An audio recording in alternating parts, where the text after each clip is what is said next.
সাহাবায়ে কেরামের ঘরগুলা ছিল। ওলামাদেরকে জিজ্ঞাসা করেন, সাহাবায়ে কেরাম রাস্তায় বসতেন, আল্লাহ রাসূল জিজ্ঞাসা করছে রাস্তায় কেন বসো? লাইসা লানা বুদ্দুনিয়া রাসূলুল্লাহ, আমাদের জন্য এটা ছাড়া কোনো ব্যবস্থাই নেই। ঘরগুলা ছোট ছোট, মেয়েরা আছে, স্ত্রী আছে, সারাদিন আমরা ঘরে বসে থাকলে এদের চলাফেরায় ব্যাঘাত ঘটবে। এই জন্য আমরা মাঝে মাঝে রাস্তায় সময় কাটাই, এরা যেন একটু রিল্যাক্স হয়ে ঘরের ভিতরে থাকতে পারে।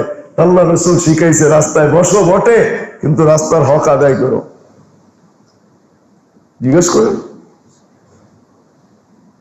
আমাদের ঘরগুলো সুন্দর হবে আমরা যদি শিখতে শুরু করি, ঘরওয়ালাদেরকে শিখাইতে শুরু করি, ফ্যামিলি জীবন সুন্দর হবে, জীবন সুন্দর হবে, বড় সুন্দর হবে। এত সুন্দর হবে আপনি ধারণাও করতে পারবেন না কত সুন্দর হবে, কত সুন্দর হবে। তখন দেখা যাবে ঘরের লোক, বাচ্চা কাচ্চা, স্ত্রী, সন্তান, আপনার চেহারার বাজ দেখলে এদের চোখে পানি চলে আসবে। জিজ্ঞেস করবে তোমার চেহারা বাজ কেন? যদি বলেন যে তোমাদেরকে নিয়ে চিন্তা করি, তো সবাই পায়ে ধরে বলবে আমাদেরকে নিয়ে চিন্তা করো না, আল্লাহ আছে, তুমি চিন্তা করো না, আল্লাহ আছে, আল্লাহ আছে। এক তাবির কাহিনী আছে, উনি আল্লাহর রাস্তায় যাবে, তো ঘরওয়ালাদেরকে বলতেছে আমি তো চলে যাব, ফিরবো কখন তা তো জানি না, তোমাদের কি অবস্থা হবে? তো স্ত্রী, সন্তান সবাই মিলে হাইসা বলতেছে তুমি কি ভাবতেছো? তুমি কি আমাদের রব? যে তোমার মাথায় ভাবনা আসলো যে আমাদের কি হবে? তুমি তো আমাদের রব না, তুমি তো আমাদের রব না। বলেন ওই ব্যক্তির দিলটা সান্ত্বনা কতটুকু, কতটুকু সান্ত্বনা মাপতে পারবেন? আছে দুনিয়ার কোন স্কেল ওয়েট করে দেখাবে তার দিনে কতটুকু সান্ত্বনা? আপনি কাহিনী বলে উড়ে দিবেন, তাহলে ইতিহাস কেন লিখতেন? ইতিহাস তো সবই কাহিনী, তাহলে তো ইতিহাস হইতো না। কি ইতিহাস হইতো নাকি? ইতিহাস কি কাহিনী না? না কাহিনী না, আনেছে অনেকজনে আছে কাহিনী বলে উড়ে দেয়, আসলে সব কাহিনী কাহিনী না, তার ভিতরে বাস্তবতাও আছে। উনি অনেকদিন পরে ফিরে আসছে, আয়সা দেখতেছে যে বাড়ির রং চেঞ্জ হয়ে গেছে, রেখা গেছে একরকম, আয়সা দেখতেছে সব উন্নত। ঘরের ভিতরে ঢুকে বলতেছে আমি যাওয়ার পরে এগুলো হলো, তো হলো কি করে? তো কেন আমাদের রব ছিল না? তুমি না ছিলে না, রব তো ছিল। ওই একই জবাব, ঘরওয়ালাদের একই জবাব, যে তুমি ছিল না, রব তো ছিল। যেমন বুড়ি হাসার পরে দেখে বকরি হারায় গেছে, হায়াতুস সাহাবা আছে, আর তার জাতা হারায় গেছে, জাতা চোরে নিয়ে গেছে না, হারকে নিয়ে গেছে। তো বুড়ি 2 রাকাত নামাজ পড়ে আল্লাহকে বলতেছে আল্লাহ আমি না ছিলাম না, তুমি কই ছিলা? আমি না ছিলাম না, তুমি কোথায় ছিলা? কেননা তার মাথার ভিতরে ওই সফরের দোয়া আসছে, কেননা সে সফরের শোয়ার ভিতরে পড়ে গেছে আনতা রফিকুনা ফিস সফর ওয়া খলিফাতুনা ফিল আহলি ওয়াল মাল, আমার সাথেও থাকবেন, বাড়ি তো পাহারা দিবেন। যার বাংলা তরজমা করতেছি আমি, সফরের দোয়ার অর্থ এটাই, আনতা রফিকুনা ফিস সফর,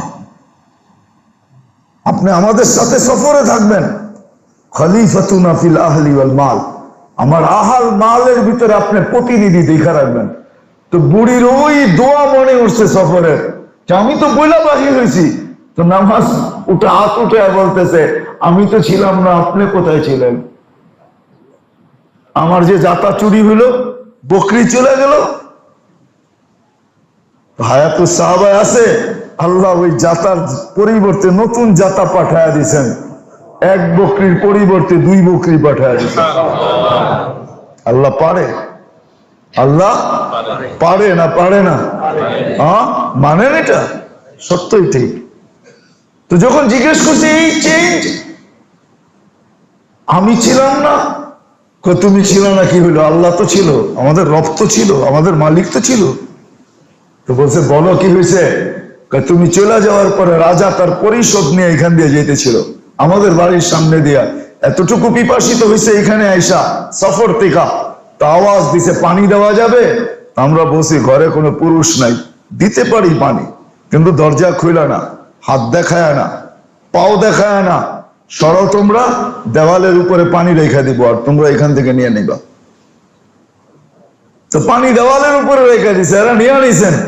হায় করনেওয়ালা মালিক তো আল্লাহ, ঠিক না? পানির ভিতরে এরকম শার্ট ঢুকায় দিছেন, সবাই পানি খেয়ে আত্মহারা হয়ে গেছে। এই পানি আসলো তো আসলো প্রত্যেক, সবার দিলের ভিতরে এদের মহব্বত ঢুকায় দিছে যে এরকম হইতে পারে। পরিচয় পর্যন্ত দিলাম, রাজা তার পরিষদ নিয়ে এখানে দাঁড়ায় আছে। দুনিয়ার মানুষ রাজাকে ছোঁয়ার জন্য, দেখার জন্য পাগল, আর এরা বলে বাড়িতে পুরুষ নাই, দরজা খুলে পানি দেওয়া যাবে না। দিতে পারি তো এই পদ্ধতিতে দিতে পারি। বাদশার দিলে এমন লাগছে, তো বাদশাহ বলছে আমার পয়সা এখানেই খরচ হওয়া উচিত, আর কোনোখানে না। বানাও, এদের বাড়ি বানায় দাও, বানায় দাও। দিছে বাড়ি বানায়। বলছে পুরুষ কোথায় গেছে? খবর পাওয়ার পরে বলছে যতদিন পর্যন্ত না আসে সব দায় দায়িত্ব আমার উপরে। হায় হায়, সুফিয়ানে সৌরি রহমতুল্লাহ একটা কিস্সা আছে। মদ খায়া কেউ মাতাল হয়া ওভারলোড হলে বমি হয়, তো বমি করতেছিল। সুফিয়ানে সৌরি রহমতুল্লাহ বমি করলে মানুষের কষ্ট হয়। উনি তো জানতেন না যে মদ খাইয়া বমি করতেছে। আগে আমরাও ছোটবেলা দেখতাম, ঢাকা শহরেই তো বড় হয়েছি। বাংলা যখন বেশি খাইতো তো লঙ্গিরও খবর থাকতো না, ঠিক না? লঙ্গিরও, আমি যখন কামরাঙ্গীর চর পড়ি তখন অনেক দেখতাম ওইখানে। বেশিরভাগ হলো ওই পুরান টাউনের ব্যবসায়ী, চামড়ার ব্যবসায়ী বেশিরভাগ চড়ে যেত রাত্রে বাংলা খায়া। ওই লঙ্গিরও খবর নেই, কি কয় না কয়। অনেকে শেষমেশ বমি করতো, তো বমি করতেছে, সুফিয়ানে সৌরি রহমতুল্লাহ দৌড়ে আসছে। আচ্ছা, পিঠ ধোয়াইতে ছিল, যখন একটু শান্ত হয়েছে তো মুখটাকে ধোয়া দিয়েছেন। ওই ব্যক্তি সুফিয়ানে সৌরি রহমতুল্লাহকে চিনতেন, কেননা হুজুররা তো মদের গ্রাম জানে না, ঠিক না? জানে নাকি? হুজুররা জানে আতরের গ্রাম, ঠিক না? মদের গ্রাম তো পেতে পারবে না। হুজুররা ওটা শুনলে মনে করবে এটা যেন নতুন কোন পারফিউম নতুন ভাবে আসছে, ঠিক না? মদের গ্রাম যারা, হ্যাঁ, ওই যে এক জায়গায় পড়ছিলাম যে আমাদের যে ছিল আর কি ভাসানী সাহেব, আইয়ুব খানের আমলে বলে নিষেধ ছিল। তো আইয়ুব খান নাকি ভাসানী বক্তৃতার ভিতরে বলতেছে যে আজকে যদি বলার অনুমতি থাকতো তাহলে বলতাম যে পেঁয়াজের দাম এত থেকে এত হইলো কেন। অনুমতি নাই, এই জন্য বলতেছি না। তো উনি সব বলতে বলতে বলছে মদের দাম জাদু জানে। ওনার সাথে এক সঙ্গী ছিল জাদু, তো উনি তো আল্লাহ ছিলেন, তো উনি তো জানেন না, উনি জানেন স্বাভাবিক বমি করতেছেন। তো যে বমি করতেছেন উনি সুফিয়ানে সৌরি রহমতুল্লাহকে চিনতেন। যখন একটু হুশে আসছে তো দেখা মনে মনে লজ্জিত হয়ে বলছে হযরত জেনা ফেললো, আর আমার মুখ ধোয়া দিল, আমার পেট ধোয়া দিল। হায়, আমি মদ ছাড়তে পারবো না, আল্লাহ আমি মদ ছাড়তে পারবো না। ভিতরে ভিতরে তওবা করে বলছে। রাত্রে দেখতেছে সুফিয়ানে সৌরি রহমতুল্লাহ আলাইহি, উনি তাবেঈ, আলী রাদিয়াল্লাহু তাআলা আনহুর ছাত্র। উনি স্বপ্নে দেখতেছেন বিরাট বড় ওলি হয়ে গেছে। তো জিজ্ঞাসা করছে সকালে দেখলাম কি আর বিকালে কি, এত বড় ওলি হইল কি কইরা? উপর থেকে আওয়াজ আসছে তুই যদি দয়া করে মুখ ধোয়াইতে পারোস তাহলে আমি দয়া করে দিল ধোয়াইতে পারি না। তুমি যদি দয়া করে মুখ ধোয়াইতে পারো প্রতিবেশীর দয়ায়, তো আমার তো বন্দা, আমি কি দিল ধোয়াইতে পারি না? আসেন, সত্য এটাই। আর কতদিন দুনিয়া নিয়া, আর কতদিন দেহ নিয়া, আসেন আত্মা নিয়া ভাবি।